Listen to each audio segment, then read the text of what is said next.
I've never seen a degradation of our society as quickly as what's happened in the last year and a half here. And just some of the things, and people approaching me that I've known for years, they've never trained with me or anything like that, know of me, but just, just people are just lost right now. And I think people are making a lot of irrational decisions when it comes to their personal safety and stuff. I've never had a time in my professional life where Americans have been more concerned about their own self-protection.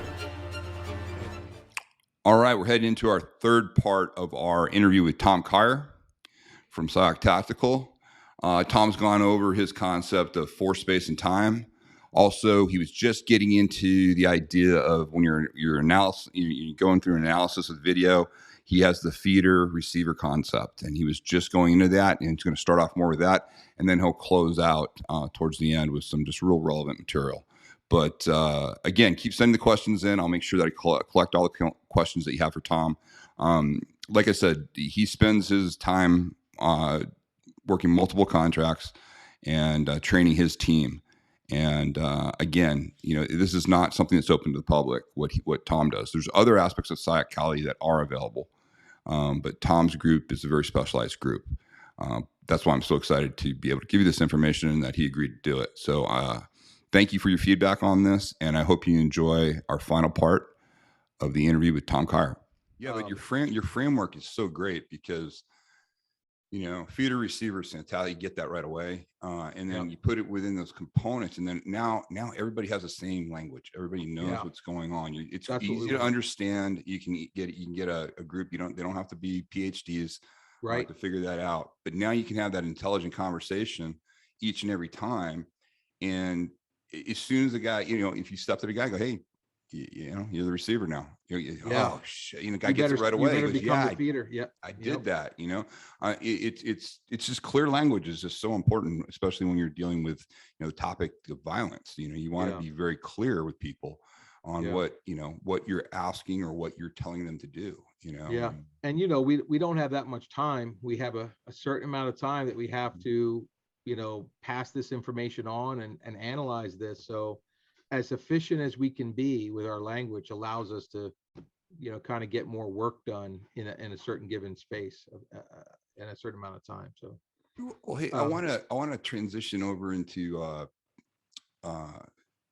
something that is really, I really love learning from you on this. Is I guess the best way for me to put it is what is the biggest misconceptions you see people have when it comes to blade work and how you approach it?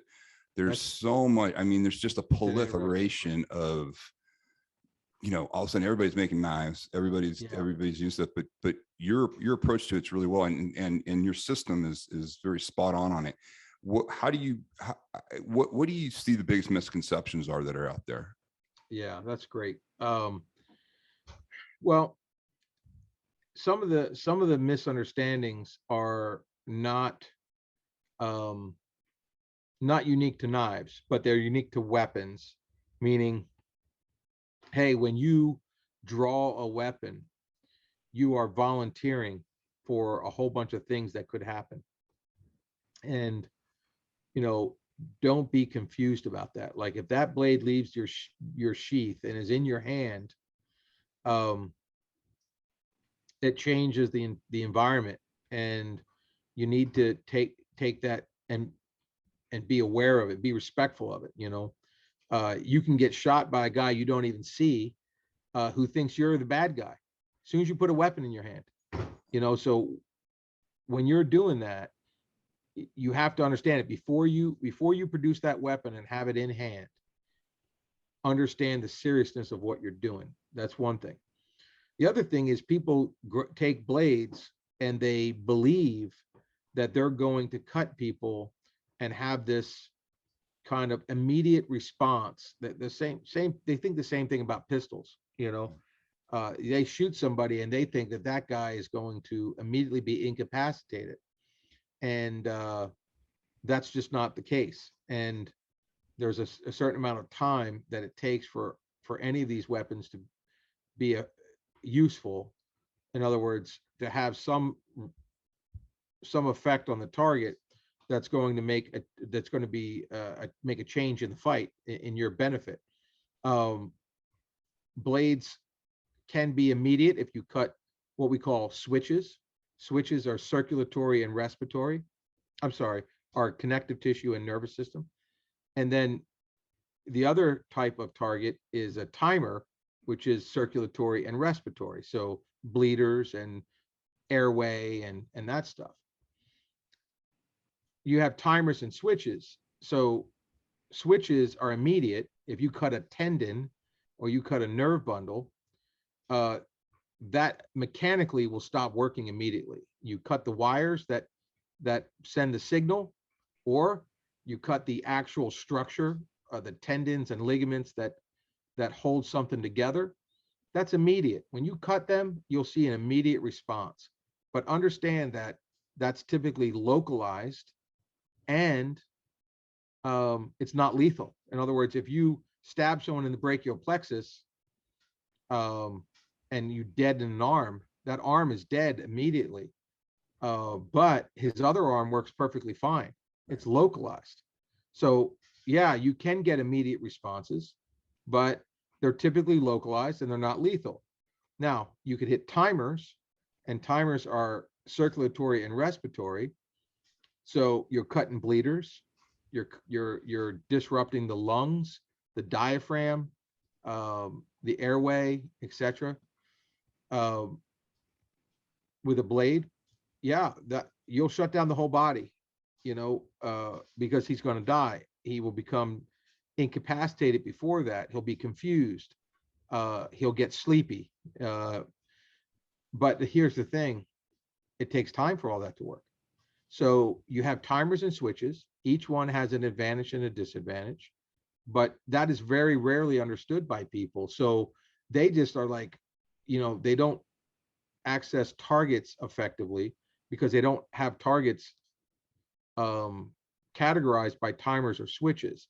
They just stab a guy in the chest and they're hoping to hit something that's going to immediately turn this guy off. And there isn't anything in the chest that immediately turns anyone off. That guy, you could stab him in the heart and he could be a dead man walking, but he's still walking. And he'll draw his pistol and empty his mag into you and then lay down under the tree and die. But you got all the rounds in you too, So I try to get people to understand the realistic effects of these weapons, blades, and so they can work on it. Like, there's going to be control techniques. If you're going to stab a guy and you think that you want to incapacitate him, you're probably going to have to incapacitate him physically while he's bleeding out. Like, you're not just going to stab him and walk away. He'll shoot you in the back. Right. So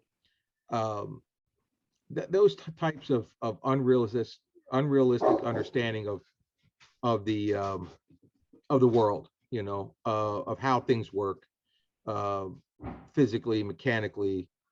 And then other things that I think are interesting are people's misunderstandings of the proper structure and design and shape of blades that are to be used in combat.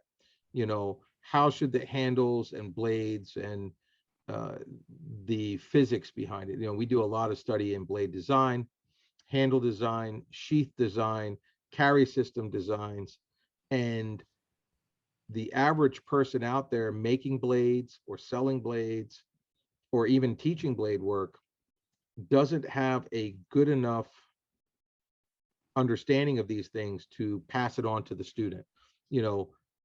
Why is a blade designed a certain way? What are the advantages and disadvantages to this type of handle design? What parts of the handle designs were made just for producing that blade from a sheath and are not part of the fighting aspect, they're for the drawing of the blade, or a blade of this length and this weight realistically for combat should have this type of point on it, not this type of point, or this type of edge, not this type of edge. And all of those types of understandings need to be understood by the people teaching, because the people that are learning are going to them and saying, hey, what should I buy here? How should this be? Where should I carry this, et cetera, et cetera.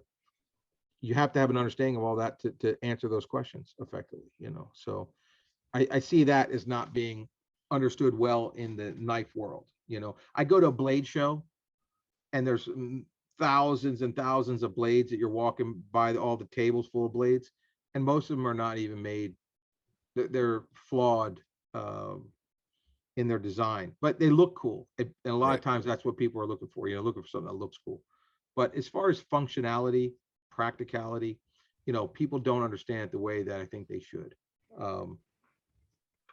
So I don't know. That's just a couple things that come to mind when you ask that question. Well, you've taken that in, I mean, all your weapons approach, like your approach with shooting is really interesting. The way you guys train, and I know some people you train with, and what's interesting about that is it's training for what's a real gunfight's going to be like. What you're truly going to do, not punching poles and paper. Yeah. But And the idea of movement is just like, it's almost, and I understand why most of the range is the safety thing they're trying to do, just trying to get ready across. I get all that. But what's really interesting is if you're training, if you've bought a weapon, I mean, God knows what, we got almost 10 million new gun owners now. And I bet a vast majority of them probably never shot the thing, got out of the box. The ones that did probably just, did basic training. They wouldn't know what to do, on that. And that's not a slam against them. It's just a reality that the tool is not, it can actually be detrimental to you if you don't know how to properly use it. And what I really got schooled in just the last couple of years working with, some of the people is just, I've upgraded some of my training. It hadn't been upgraded in quite some time. And man, completely different world that's being trained right now. And it's exciting. It's fun, but it's very different from the old days. And that idea of movement, it's the same thing, force, space, and time. It's all there. And you guys are very consistent all the way through in how you guys train across the board. Yeah. I mean, with the firearms, everything needs to be integrated, because we are going to use in a real situation, you're probably not going to be using one type of violence tool. In other words, I tell people a lot of gunfights start out as fist fights. Right. So, if you lost a fist fight, maybe you don't ever even get your gun out. A lot of shootings started out as stabbings. If you don't know how to counter the edge weapon and produce your pistol, you get stabbed to death with a pistol in your holster. But you couldn't transition. I tell people, a master of weapons is a master of transition. That's plain and simple. A master of weapons is a master of transition, meaning I've got to be able to go from hands at my side to horizontal elbow strokes to the chin. I have to be able to transition from an elbow to a blade draw or a pistol draw. I've got to transition from my pistol being concealed to my pistol being out in my hand and working. I need to transition from being stationary to moving laterally as I transition from having nothing in my hands to having my pistol in my hands. I have to transition from this threat with my pistol to the next threat with my pistol.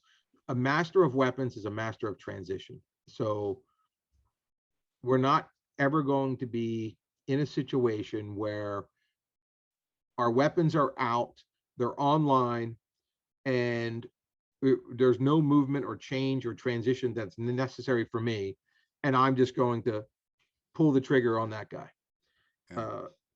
That's not how it works.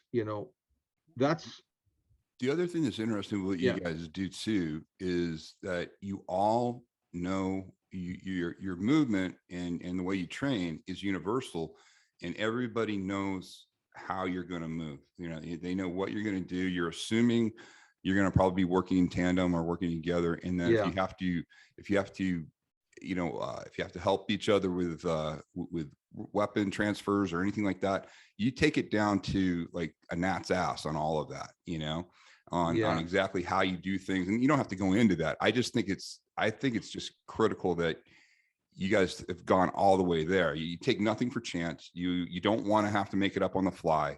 And you guys have literally thought about all the things that everybody just wants to punch holes in targets. They don't want to talk about movement patterns. They don't want to talk about how to move, how to Yeah. do all these things, because those drills aren't as sexy, and yet those are the critical things. Yeah. You And know? the thing is, it is a function of the square ranges are built with liability as a key element. They don't want people shooting themselves. And honestly, most of the classes that I teach for civilians, shooting classes, are the basic using of a pistol, loading and unloading, and working out of a holster is like advanced for the class, Yeah. because I can't do with these people what I would like to do with them, which is, I explained to them,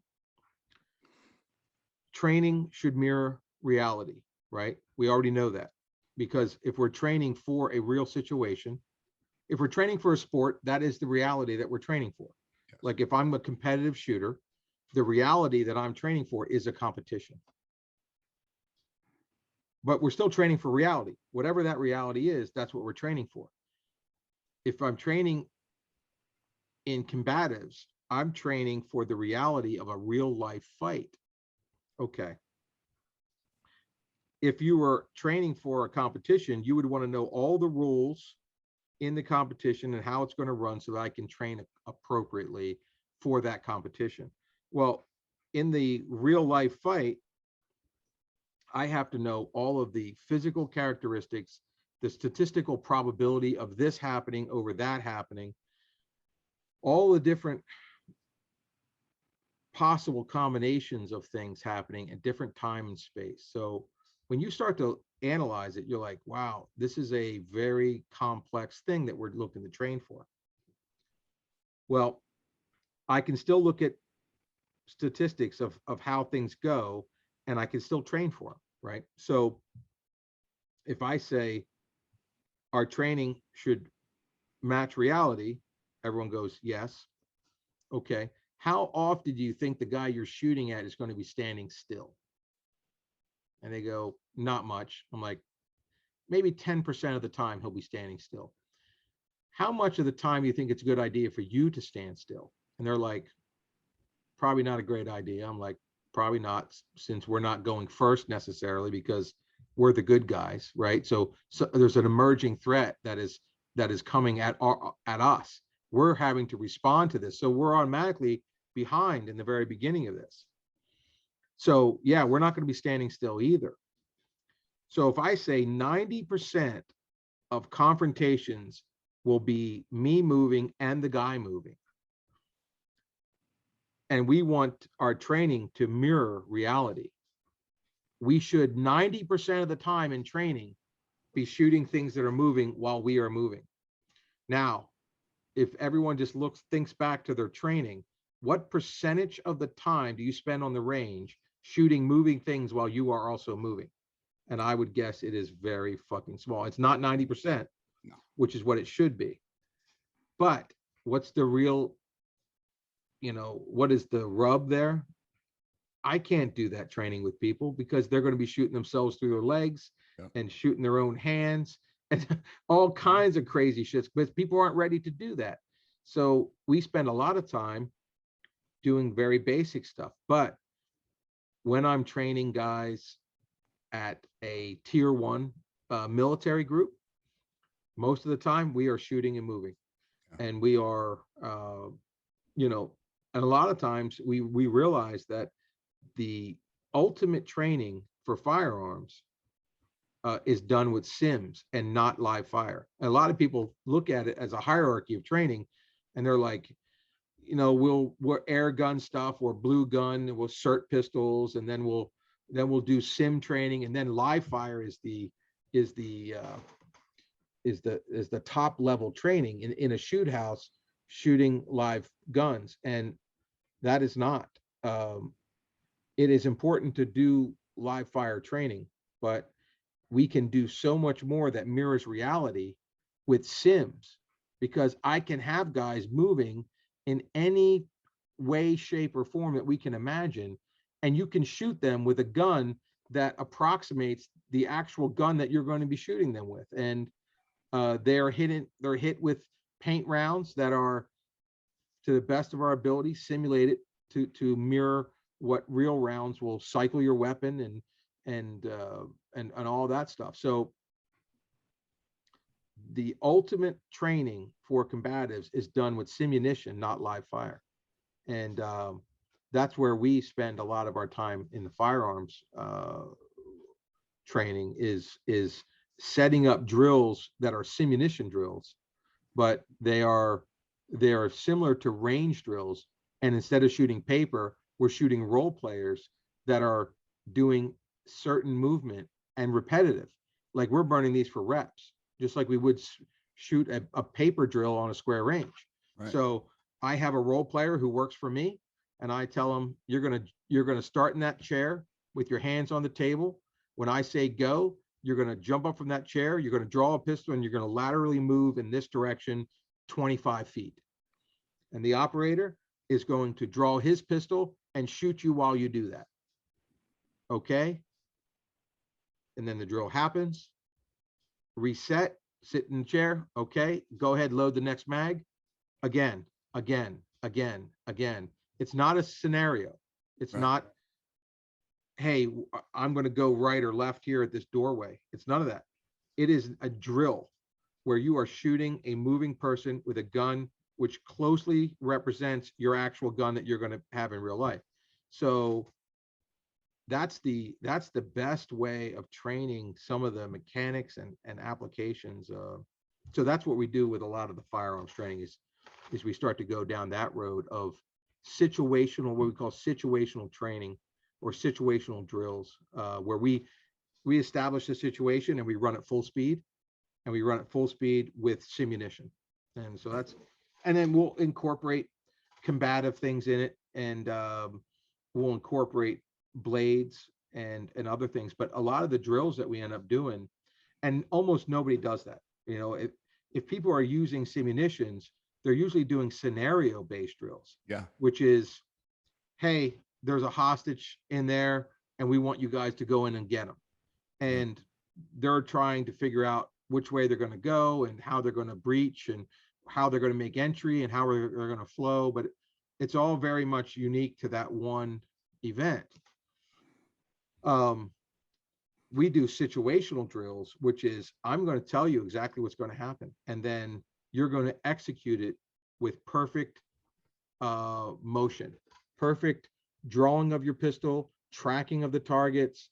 You're going to land a perfect spear elbow on this guy, and then you're going to draw simultaneously and shoot this guy in his pelvic girdle as you draw your blade and hook his throat. And so it's like a very complicated range drill, where you're allowed to shoot real people and stab them with aluminum trainers, and punch them and elbow strike them and knee them and all the other stuff, grab them and choke them and all that stuff. And we can do it because we use sim for those drills, but it's not a scenario, and that's the thing that we have to kind of retrain the tactical world, because as soon as sim guns come out, everyone thinks that they're going to make decisions, and not in these drills. You're not.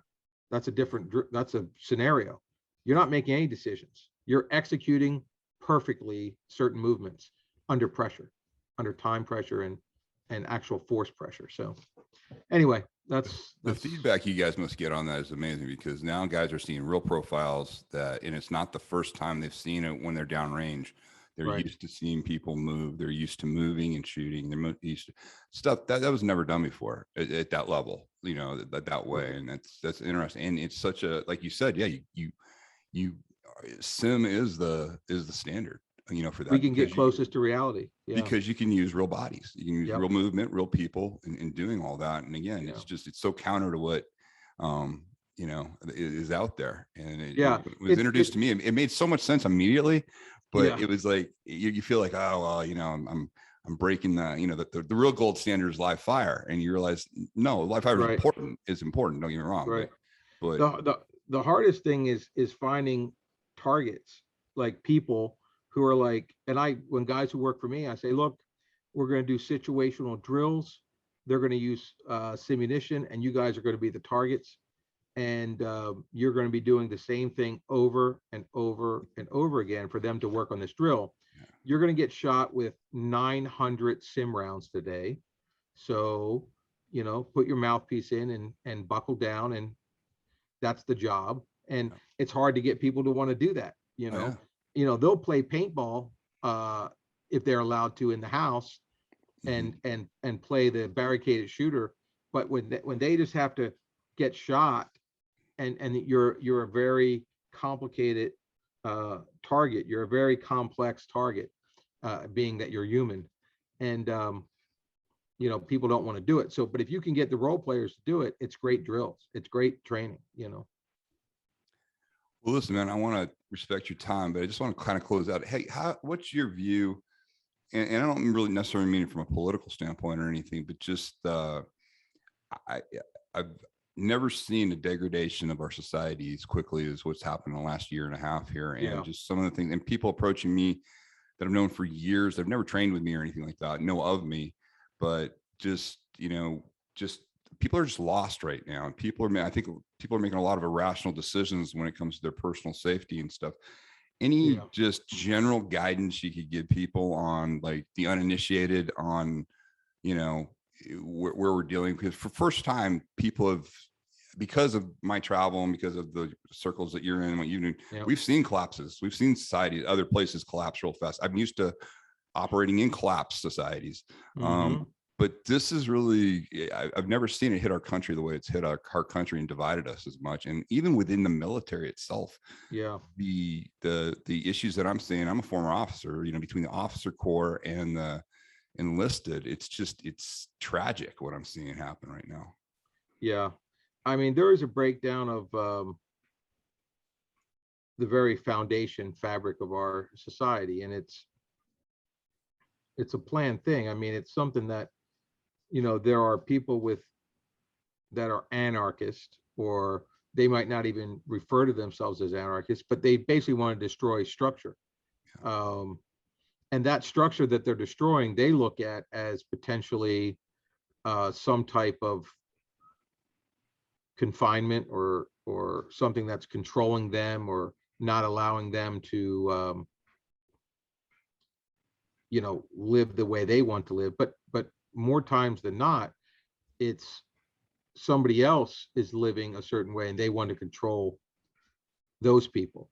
In other words, it's those anarchists, not, they don't just want to destroy the structure and the foundation. They want to tell you what you can and can't do. So they're looking to take away your freedoms. And these types of things have eaten away at the foundation of our society, and they have eroded certain structures. And the family is one of those. Yeah. Religion is one of those. These things are foundational to each individual's stability, right? So when you look at a group of people or society, it's just made up of individuals. And if collectively those people are more destabilized, then your society is destabilized. If your family, which is part of the thing which a lot of people gain their initial structure from, their initial training to how to live the life, and to be productive and effective, if that's broken down, that person doesn't have the same amount of structure, or the same amount of capability or stability. And so collectively, the entire society begins to weaken. And the same could be said for any of the institutions which produce an understanding of virtue, right? So it all gets back to virtue, and the virtues: strength, courage, honor, loyalty, mastery. These virtues are passed on from our fathers and our mothers, and our grandfathers and our uncles, and the entire family structure. It first plants the seed of these virtues in young minds, and then the other stabilizing forces, whether it's religion or kind of the other groups that kind of give us structure and all that stuff, are being, all of them are being undermined and weakened, and therefore there's a weakening of the individual.